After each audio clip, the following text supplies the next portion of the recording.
going on, guys? Welcome back to On the Farm and Off. So today I'm sitting in the 8235R, and you can probably tell what I'm doing. There's some dust in there. I am running the stock cutter. And the reason why I'm doing this is because we got a chance of rain coming in, and this is good land prepping. And the stalks are so dry right now from all of that rain and freezing and dry weather we've had this last couple of weeks. So they were very crispy and fragile, so they're cutting down really good. Here you can see they're pretty tall, and it's doing a great job just cutting them down. So yeah, I'm gonna do this all day. Well, I'm almost done actually with the field already, and then might actually hook up the packer yet and pack some of these corners that I broke. You can see this corner here, I broke it, and you want to pack it before rain so it doesn't get too soft on you. And then later we might go look at a truck. My brother's looking for a truck to buy, and we might go look at one, so stay tuned for that.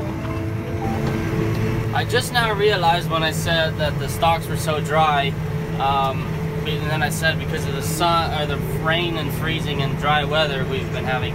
What I meant by the rain is when it rains on here on the stalks that we already stripped, then they dry out even more from the inside. So that's what I meant by that. But yeah, they're so brittle, like you can just go break them off. If you step on one, it just breaks off. And so I love it. Some years we don't get a very cold winter some years, and then they'll stay a little bit green from the inside, and you gotta take a shredder to them.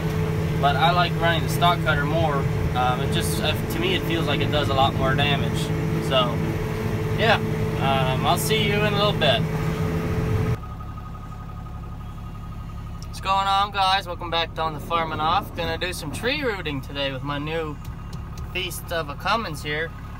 Got it in 4x4 and hooking up the chain, so let's see what we can do.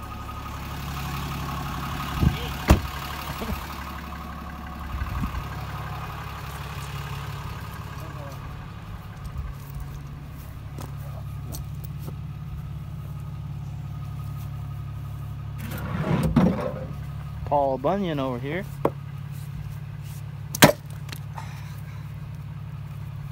Just wanted to use the lens. Make sure.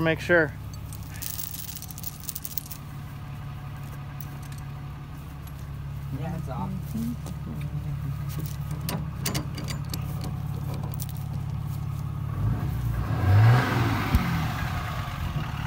Get back a safe distance.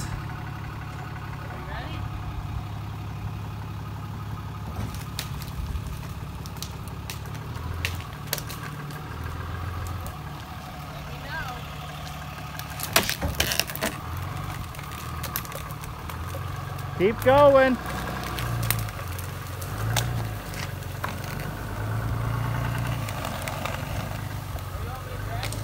Just put it over there in the grass somewhere where it's not in her way.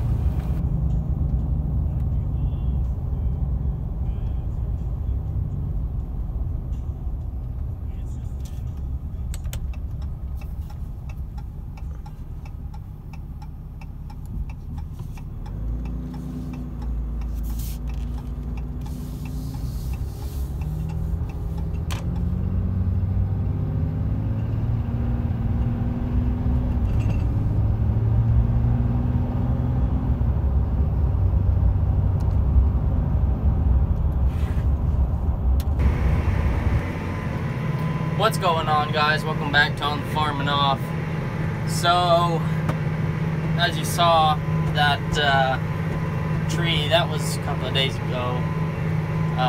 That tree fell over from high winds, and first we got a day of just misty, foggy weather, and then we got a day of pretty high winds and rain in the evening. We got an inch of rain, and then the next day we had winds over 60 miles an hour.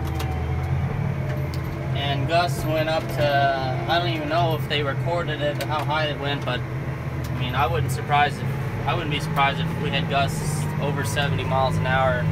And it started around 9 in the morning, and it went till, man, I don't know, after I went to sleep yet. And by morning it was pretty calm, and everything blew even after the inch of rain. Like, I packed the stuff that I broke, the dirt that I broke, plowed, whatever you want to call it, and it held up good. But the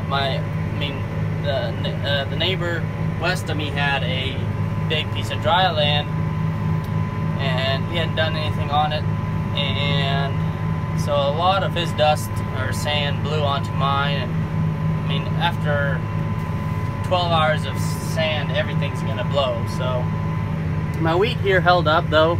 It's not looking too good. I don't know, I guess I need to put down a little more fertilizer. It's just slow. It got cold again. It froze the last 2 nights. It's been freezing again.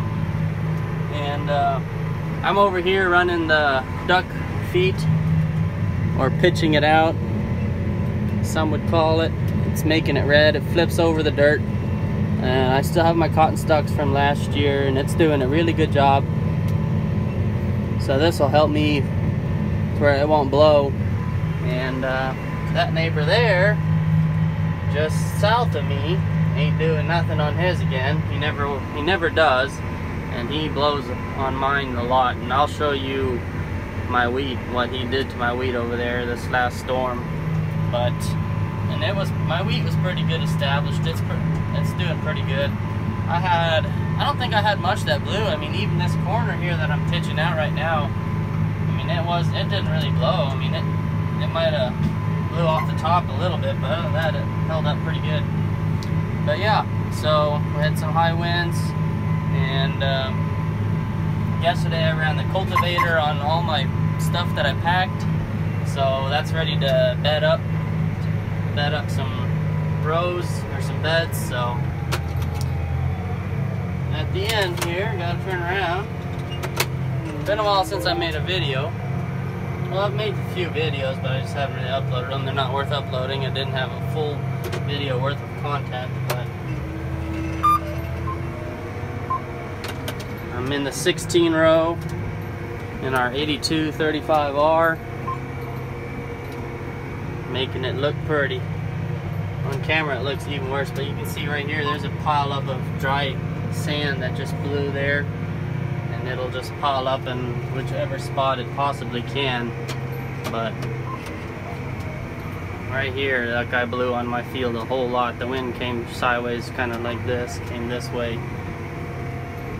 But it is what it is. I'm gonna work on my field and try to keep it from blowing, and hopefully the neighbor will too, which I highly doubt he will.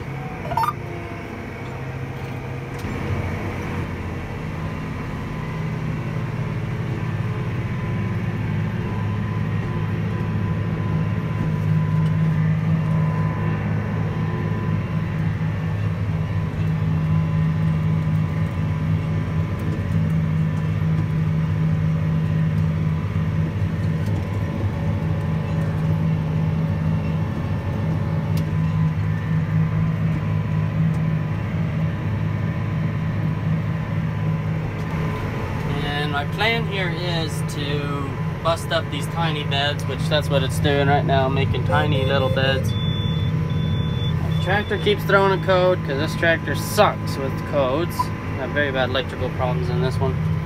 But at times the beds are a little bit off to one side because when I replanted this year, it had blown so hard already that I couldn't really see where the rows were when I replanted it, and then I pitched it out a few times. I did the same thing that I'm doing now during the summer when the cotton was still tiny after a rain, to make it red so it wouldn't blow. And I wasn't using Greenstar, just used a small tractor because all the big tractors were being used. So the rows are not 100% straight, but that's fine. I'm just letting the tractor run straight rows here, and then what I'm going to do is once I'm getting closer to planting season, I'm going to run the stalk cutter, cut down all these stalks here. Got a lovely oil field row right there. bumpy. They won't ever fix their roads. And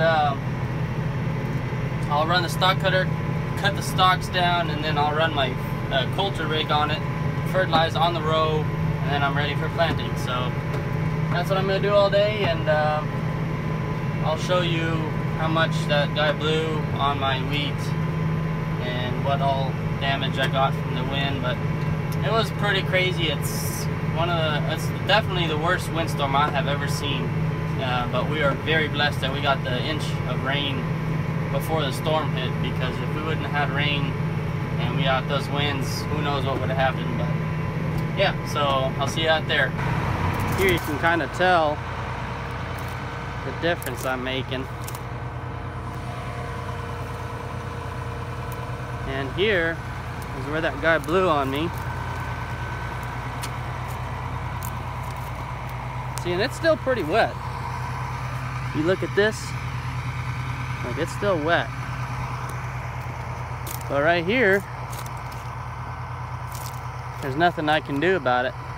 I can't go deep enough to get to the wet sand. So, I mean, you're looking at powder. Endless and endless, just desert sand. And this all came from here. And this guy had way bigger beds than I'm putting right now. And it's wet right now. He could be doing some with it, but he's not. So I put hay greaser here, and you can kind of see. You can't tell how much sand really blew on here, but I'm quite a bit higher here than I am down there. So yeah, that's all blow sand. It's at least 5 foot or 4 foot of it. So it's hard to reach the wet dirt, so I can't really sand fight it here, but it is what it is. I love running the 16-row rig. Got one more pass on this corner and this one's done, and I got 3 small corners after this.